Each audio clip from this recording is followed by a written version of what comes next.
Hello everybody. सो आज पैसों के बारे में थोड़ी बात करते हैं और आज कुछ बढ़िया एग्जांपल्स के थ्रू मनी माइंडसेट का एक ऐसा कंसेप्ट आपको समझाऊंगा कि अगर आपकी ये समझ में आ गया तो पैसों को हैंडल कैसे करना है इसके बारे में आपको काफी क्लैरिटी मिलेगी। तो एक एग्जांपल से शुरू करते हैं। मान लीजिए एक सिचुएशन है, एक कपल है जो कि किसी मेट्रो सिटी में रहता है, गुड़गांव, नोएडा, बेंगलोर, पुणे, कहीं भी, और उनका एक मान लीजिए एक बच्चा भी है और कुछ इनकम है फैमिली की। हस्बैंड का पैकेज है 15-20 लाख रुपए, वाइफ भी 12-15 लाख रुपए साल के कमाती है।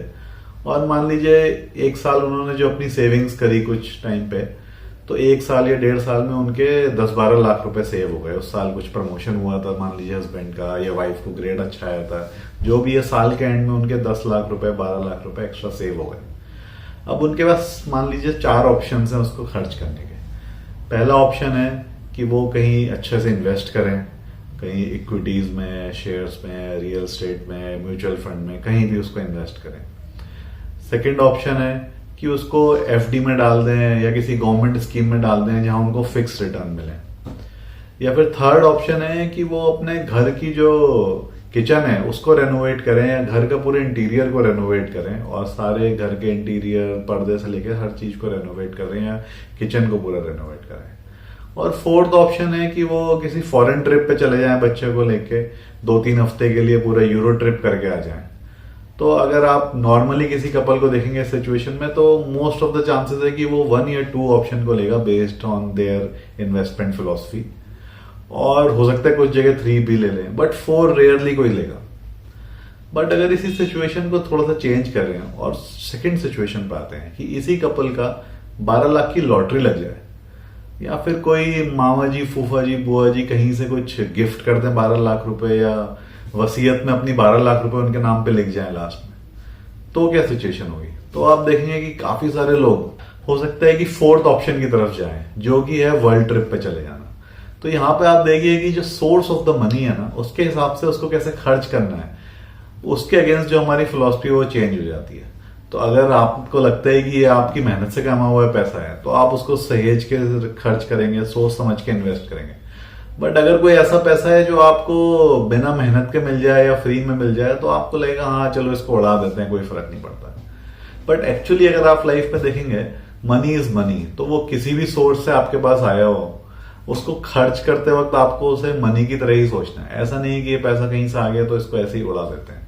इसमें मैं ये नहीं कह रहा कि चारों में से कौन सा ऑप्शन सही है, कोई भी ऑप्शन सही हो सकता है। हो सकता है आप हर 6 महीने फॉरेन ट्रिप पे जाएं, अगर आप इतने पैसे कमा रहे हैं कि आप हर 6 महीने फॉरेन ट्रिप पे जाएं तो और अच्छी बात है। बट पॉइंट ये है कि वो जो पैसे का सोर्स है वो इतना बड़ा फैक्टर नहीं होना चाहिए डिसाइड करने के लिए कि आप उस पैसे को कैसे खर्च करें। इसमें आपने बहुत सारे ऐसे टर्म भी सुने होंगे, जैसे खून पसीने की कमाई, मेहनत का पैसा, या फिर बाप का पैसा, हरामखोरी का पैसा, खैरात में मिला हुआ पैसा।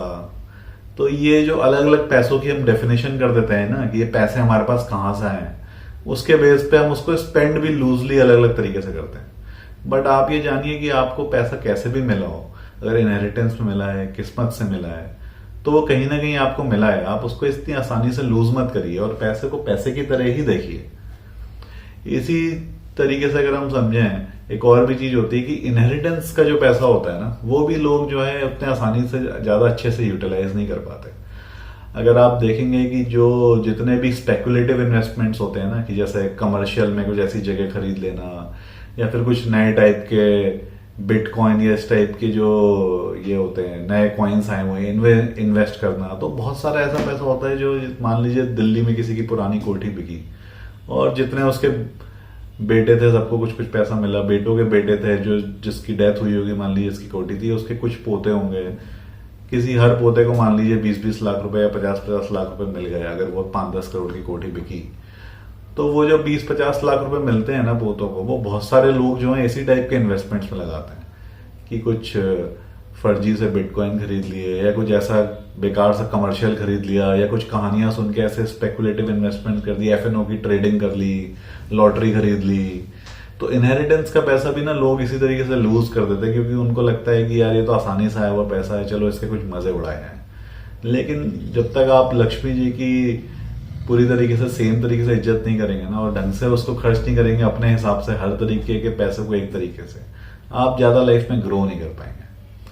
और इसी को ना अगर हम एक और भी एग्जांपल से समझते हैं कि जो मार्केटिंग के जो गिमिक्स होते हैं ना, ये भी इसी तरीके के होते हैं। बेसिकली आदमी को जो एक बार एक पैसा मिलता है ना, फ्री में कुछ मिलता है, तो उसको लगता है ये जो मुझे कुछ फ्री में मिला है इसके अगेंस्ट मुझे कुछ अच्छा मिलने वाला है।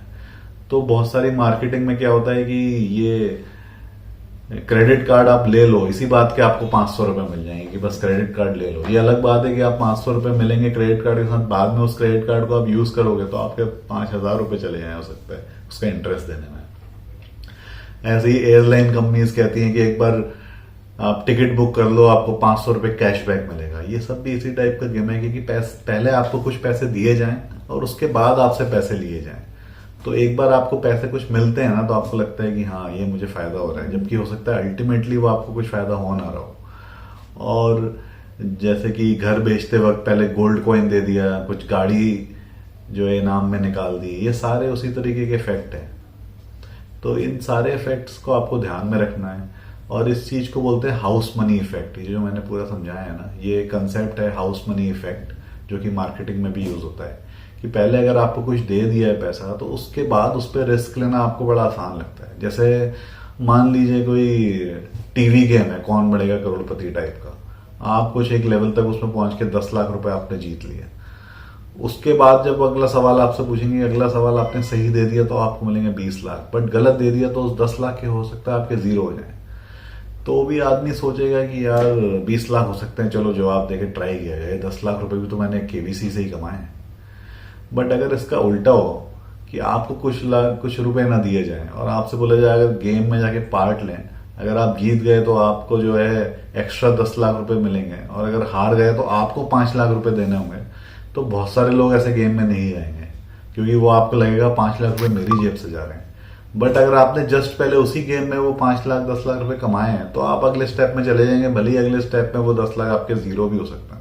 आपको लगेगा इसी गेम से मैंने कमाए हैं यार, चले भी जाए तो क्या फायदा, क्या पता डबल हो जाए। बट आप ये मानिए कि जो आपने एक बार पैसे कमाए हैं ना, वो हैं आपके, तो अभी वो आपके पास आ चुके हैं, तो उन पैसों को आप उसी तरीके से ट्रीट करिए जैसे आप किसी भी पैसे को ट्रीट करते हैं। तो यही आज का टॉपिक था आपको समझाने के लिए कि मेंटल अकाउंटिंग जब आप अपने दिमाग में करें पैसों की, तो हमेशा ध्यान रखिए कोई भी ऐसा पैसा जो आपको इनहेरिटेंस में मिला हो, किस्मत से मिला हो, तो आप उसको इजी मनी समझ के उसे ऐसे खर्च मत करिए, क्योंकि जो आपको किस्मत से भी मिला होगा ना, वो कहीं ना कहीं आपकी करी गई मेहनत होगी पुरानी, जिससे आपको वो किस्मत मिल रही है। या हो सकता है आपके बाप की, दादा की, पूर्वजों की करी हुई मेहनत हो जो आपको आज किस्मत से इनहेरिटेंस में मिल रही हो। तो हर किस्मत से आया हुआ पैसा किसी न किसी मेहनत से ही आपको मिल रहा है। आप उतनी आसानी से उसको खर्च ना होने दें, और उसको ऐसे ना समझें कि ये फ्री का आया हुआ पैसा है, चलो इसको उड़ा देते हैं। तो इस मेंटल अकाउंटिंग को सही करें और आगे अपनी लाइफ की जर्नी को बढ़ाएं। तो अगर आपको मेरे वीडियोस पसंद आ रहे हैं तो please like, comment and share करें।